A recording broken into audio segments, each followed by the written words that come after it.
What's up, guys? Driving from Folsom down to Elk Grove, so I had a few minutes to check out my new microphone. What's up, BK? Got my new microphone, my lapel mic, so hopefully I'm coming across a little bit louder now. So, this week has been super busy. We were 100-degree temps all last week again. Kind of dipped down to the 80s, 90s this week, so I felt like I was gonna be able to do a little bit of catch up, which was fine. I was able to take Saturday. I took Saturday off and Monday off. Got some downtime. Finished up an install last week. Did an install, and I think everything went fine for the inspection. So he said he was going to get the inspection done the following day. So it's been a few days since the install, so I haven't heard anything. So that's good. But yeah, with some interesting developments as far as like my company's going this week that I'm really excited about. Like, one of the goals for my company is to grow. I really want to not just be a one-man show. I really want to, have this business grow and be able to sell it someday. So, what's up, HVAC UK? Appreciate the message. Hey, Jevin. So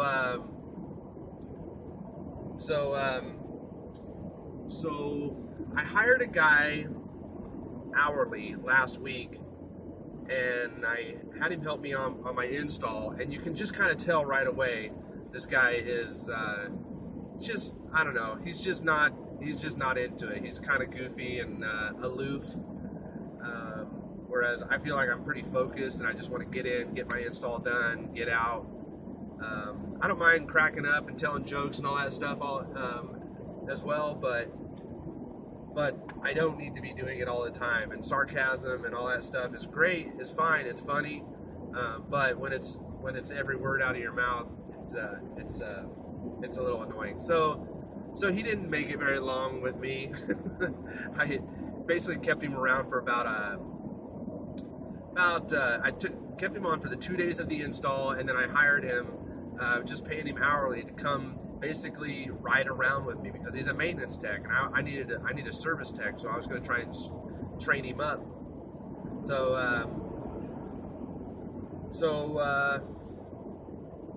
I could just kind of tell as the week was going along that this wasn't going to be my guy.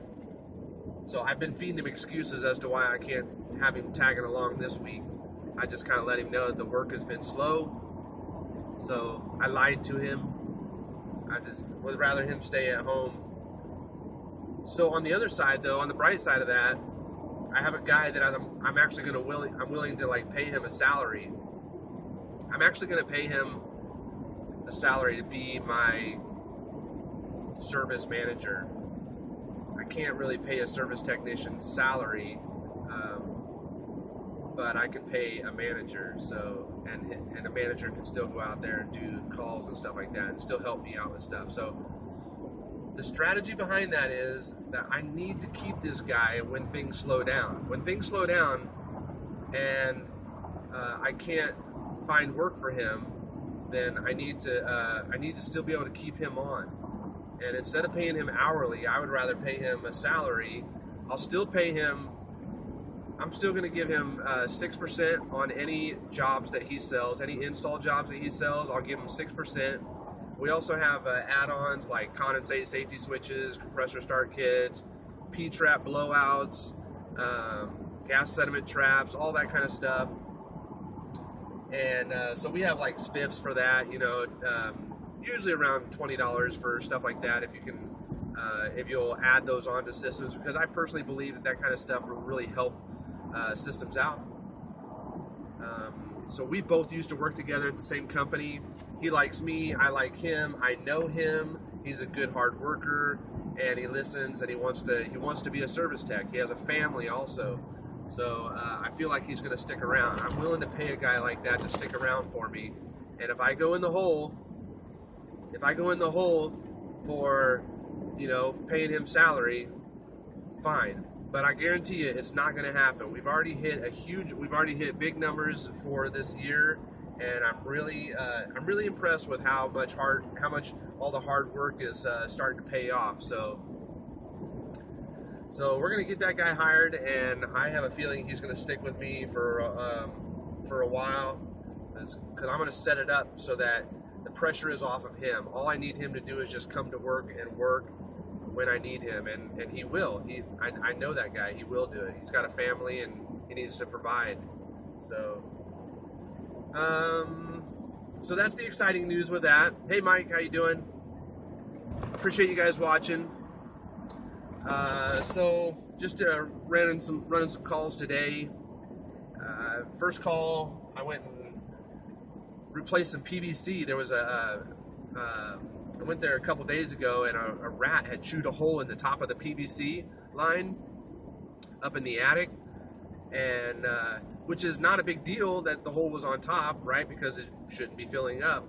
But the PVC wasn't sloped properly from the installers, so that whole tube was filling up and basically overflowing out of the hole that the rat had chewed there. So that the attic ceiling was all wet and just starting to pour through down below, and it was not a good situation for that tenant there. So the property management company that I have, that I do some work for. So I went out there today, I replaced that chunk of PVC, I sloped it all properly.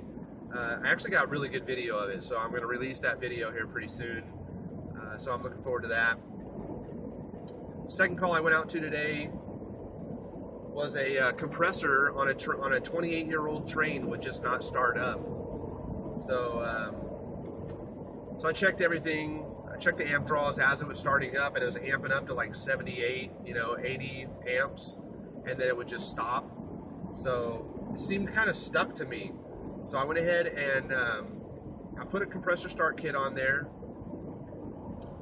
and I also changed out the 50 microfarad capacitor because it was at 45, and at I think at 47 is considered below factory specs.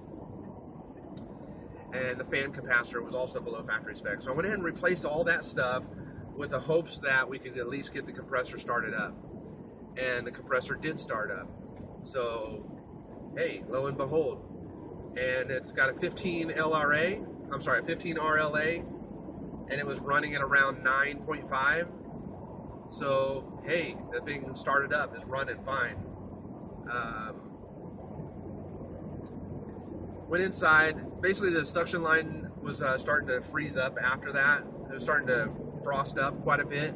So I went in and checked out the blower motor and just made sure that we have good capacitor on the blower motor. That 7.5 was at 4.8. So I went ahead and replaced that capacitor, and at least got sounds like the speed of the motor came up. It's not like I had anything to test it or not, but so basically we got the system up and running, but that line is still frosting up. That suction line is still frosting up. We've got good airflow through the coil, so the coil is fine, but for some reason, and I don't know, maybe it's the speed of the blower motor, that looks like it was changed in the last year or two.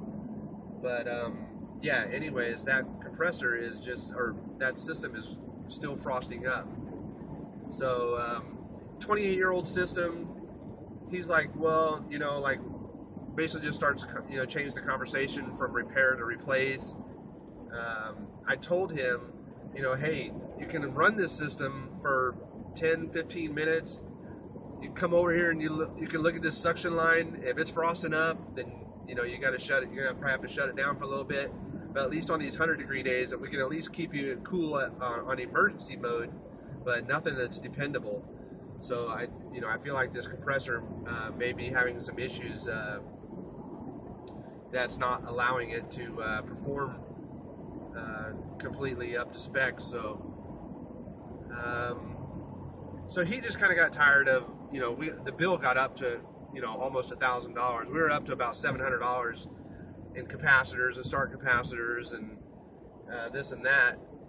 And so I said, tell you what, if you decided to change your system out with us, we'll take what the money that you put towards it today, and we'll put it towards the cost of a new system. So you don't need to worry about what we've done today. At least we've got you cooling on an emergency, in like emergency mode, because it is going to be 100 degrees again this weekend. So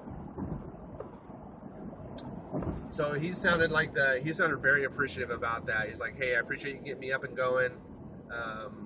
It sounds like this system's not going to be very dependable anymore. So I told him the price, the ballpark figure of what my systems cost, and he said that it sounds like he's interested in doing that. So we're gonna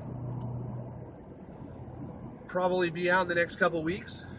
So we have financing. I think they're going to take a look at the options on financing. So that's how this day's going, man. I'm getting ready to go over to another quote right now.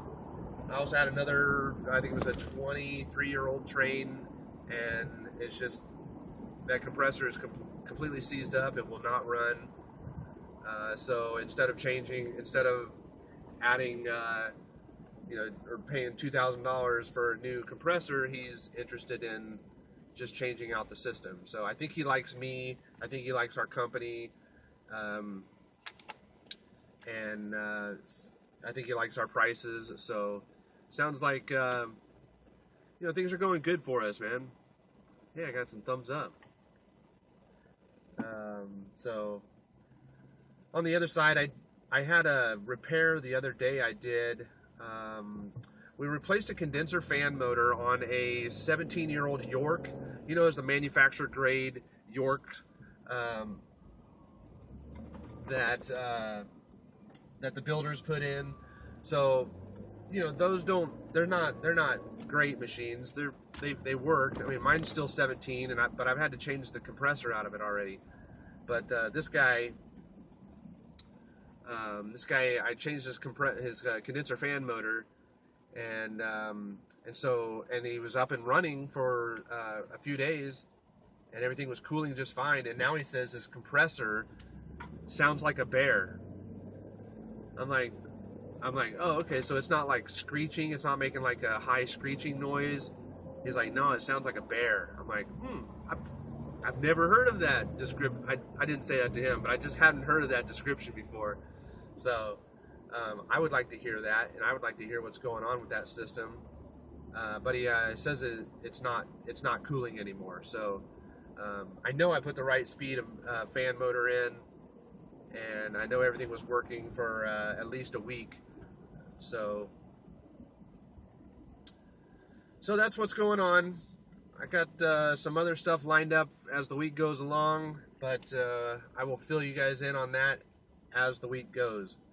So everything's going good here. Just kind of wanted to bring you guys up to speed. I appreciate you watching. I know you guys are all busy out there in your days. Stay safe, and we'll catch you guys on the next video. Thanks for watching.